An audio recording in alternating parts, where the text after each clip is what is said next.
भगवान गौतम बुद्ध,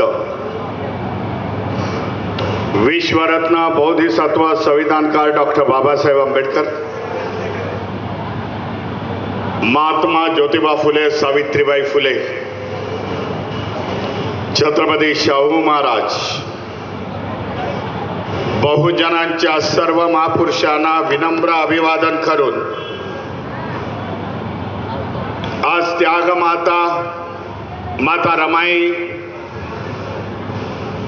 यांच्या स्मारकाचा भूमिपूजन पिंपरी चिंचवड येथे होत आहे आणि त्या कार्यक्रमासाठी उपस्थित असलेले शहराचे पहिले नागरिक आयुष्यमान रवी लांडगेजी, महापौर रामदासजी आठवले,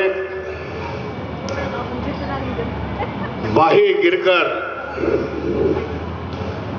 आयुक्त विजय सूर्यवंशी, उपस्थित असलेले सर्व नगरसेवक, महानगरपालिकेचे सर्व पदाधिकारी, ज्यांच्या प्रयत्नामुळे हा कार्यक्रम, हा भूखंड, या भूखंडावरती माता रमाईंचं भव्य दिव्य स्मारक होत आहे, त्या सगळ्यांना मी विनम्र अभिवादन करतो. मोठ्या संख्येने उपस्थित असलेली माता रमाईंवरती प्रेम करणारी जनता आपला देखील अभिनंदन करतो. एवढ्या कडाक्याच्या उन्हामध्ये आपण उपस्थित आहात. कार्यक्रमाला उशीर झाला त्याबद्दल मी तर वेळेवरती उपस्थित होतो, परंतु कार्यक्रमाला उपस्थित वेळ लागला देखील मी दिलगिरी माझ्या वतीने व्यक्त करतो. नमो बुद्धाय, जय भीम. आज आनंद वाटला मला की पिंपरी चिंचवडच्या वतीने, या महापालिकेच्या वतीने माता रमाईंचं स्मारक होत आहे. उजव्या बाजूला डॉक्टर बाबासाहेब आंबेडकरांचं स्मारक आहे. एक अतिशय सुंदर बाबासाहेबांचा पुतळा आणि बाबासाहेबांचं संपूर्ण मिनरलच्या माध्यमातून संपूर्ण जीवन पेट त्या पुतळ्याच्या पाठीमागे लिहिलेला. आपण सगळे जाणताय की बाबासाहेबांचे पुतळे देशात नाही तर जगामध्ये आज उपलब्ध आहेत, निर्माण होत आहेत. जेव्हा जेव्हा माझ्याकडे लोक येत आहेत, भीमरावजी आम्हाला पुतळा बघायचा आहे, पुतळा बांधायचा आहे, कसा असावा,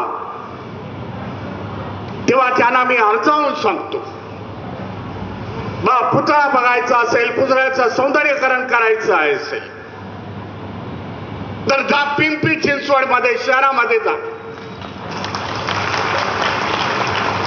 डॉक्टर बाबासाहेब आंबेडकरांचा पुतळा कसा बांधलेला, त्या धर्तीवरती आपला देखील पुतळा बांधा, असे मी सल्ले देतो. आणि अनेक महाराष्ट्रातून नाही तर देशामधून लोक ज्या महापालिकेच्या माध्यमातून, सरकारच्या महापालिकेच्या माध्यमातून, सरकारच्या माध्यमातून पुतळे उभे राहत आहेत, ते नेहमी इथे व्हिजिट देण्यासाठी येत असतात. आपण एक आदर्श निर्माण केलेला, म्हणून मी पिंपरी चिंचवड महानगरपालिकेचं नेहमी अभिनंदन करत असतो.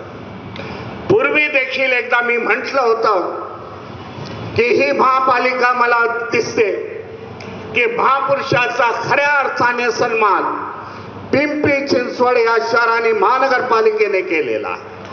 इथे बाबासाहेब आहे, नियोजित माता रमाईंचं स्मारक होत आहे, महात्मा ज्योतिबा फुले आहेत, सावित्रीबाई फुले यांची स्मारका, छत्रपती शिवाजी महाराज आहेत, छत्रपती शाहू महाराजांचं स्मारक आहे, पुतळे आहेत.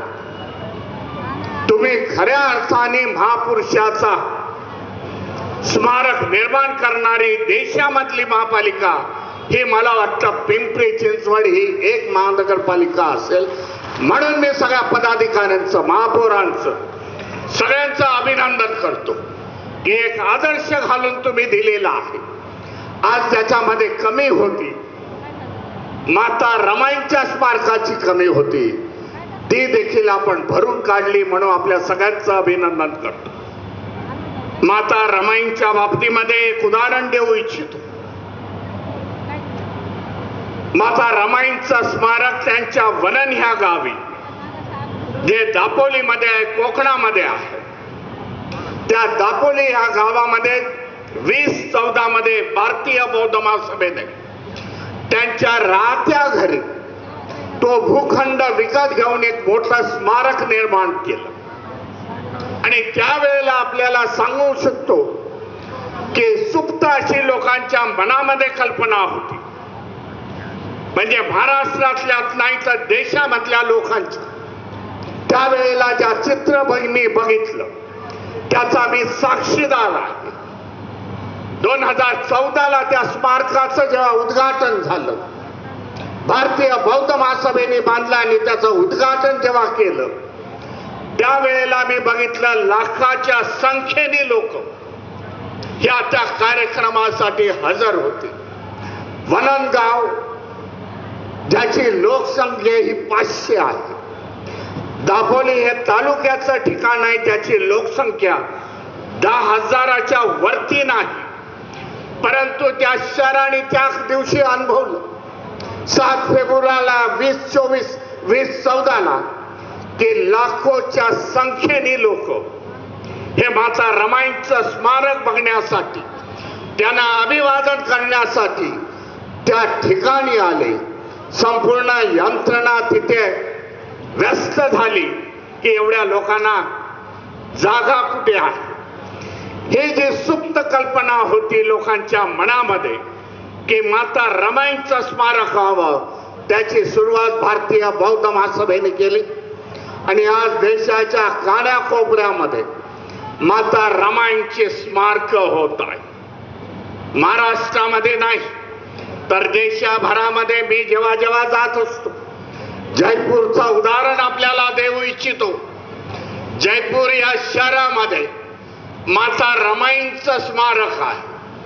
ज्या वेळेला 3 वर्षापूर्वी मी गेलो होतो तिथे कार्यक्रमासाठी, माता रमाईच्या नावाने हॉल आहे, परंतु माता रमाईंचं चित्र छोटस होतं.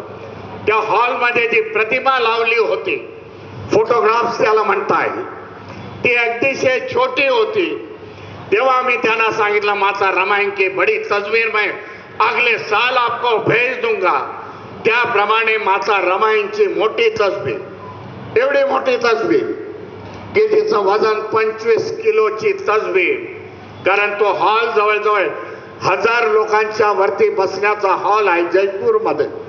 तेथे दुसऱ्या वर्षी मी लावली, मी नेऊन तिथे नेली आणि मीच गेलो आणि त्या प्रतिमेचं उद्घाटन केलं. अशा प्रमाणे माता रमाईंचे स्मारक देशाच्या कानाकोपऱ्यात होतात. गुजरातमध्ये होतात, जे गीर, सोमनाथ गिर हे सिंहांसाठी अरण्य आहे, त्याच्या बाजूला जे शहर आहे तोतला म्हणून शहर आहे, तिथे 2 मजल्याचं ते लोकांनी माता रमाईंचं स्मारक बनवलेले. कशामुळे घडलं? माता रमाईंवरती आज मी बघितलं तर 40 पुस्तकं आलेली आहेत.